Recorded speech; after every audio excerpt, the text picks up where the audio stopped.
ત્રણ સફેદ ઝેર એટલે એક તો સુગર આવી ગયું, એટલે કે ખાંડ. સુગર એટલે બધા સુગર ખરાબ નથી હોતા, એટલે કે દેશી ગોળ એ ખરાબ નથી હોતું, તમારા ફ્રૂટમાં રહેલું સુગર એ ખરાબ નથી હોતું, પણ સુગર એટલે ખાંડ જે રિફાઇન્ડ છે, પ્રોસેસ્ડ છે, એ મારા બોડીમાં તાકાત જ નથી એને સહન કરવાની. એ મારા બોડીમાં જાય એટલે એ કેલરી વધારે, એ મારા બોડીમાં જાય એટલે સોજો સ્વેલિંગ લાવે, એ મારા બોડીમાં જાય એટલે મારા નળીઓમાં પ્લેક્સ કે એના બ્લોકેજીસ ઊભા કરે. સૌથી મહત્ત્વનો પાર્ટ સુગરમાં, જે હું દરેક માતા પિતાને કહું છું કે તમારા ઘરમાં બાળક જન્મે ને એને સુગર ખવડાવી જ નહીં. તમે ખાંડ આપો ને એટલે એને એલર્જીસ થાય જ, એને ગળાના ઇન્ફેક્શન થાય જ.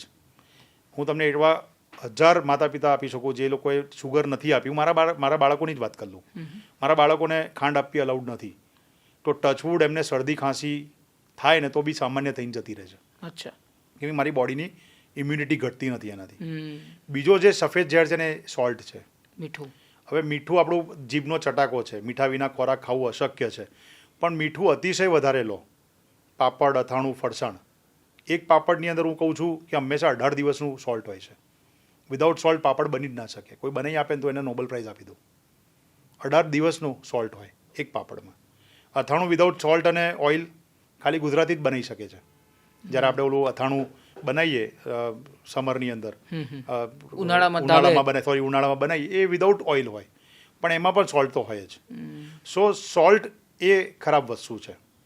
જેને તકલીફ હોય એને તો ઓછી જ કરી દેવી જોઈએ, પણ નોર્મલી બી તમે સોલ્ટ ઓછું લો ને તો બહુ સારું. એટલે એમાં કેવી રીતે લેવાનું કે ભાઈ ખાલી શાકમાં ટેસ્ટ પ્રમાણે નાખો, રોટલીને ભાતમાં બી નહીં નાખવાનું. ઉપરથી તો સોલ્ટ અલાઉડ જ નથી. બિલકુલ. સોલ્ટના પ્રકારોની બી ચર્ચા બહુ થાય છે, બરાબર, કે વ્હાઇટ સોલ્ટ છે, સિંધા નમક છે, રોક સોલ્ટ છે, બરાબર, ઘણી બધી ચર્ચાઓ છે. પણ પછી એમાં આયોડિનની ચર્ચા ને બધી બી થાય, પણ એ આપણે આજે લેતા નથી. અને ત્રીજો વ્હાઇટ જે ઝેર અત્યારે ચાલી રહ્યું છે દુનિયામાં, 90% ખોરાક બહારનો અને 100% ખોરાક, અને ઘરમાં પણ હવે તો લોકો એ મેદો, વ્હાઇટ ફ્લોર.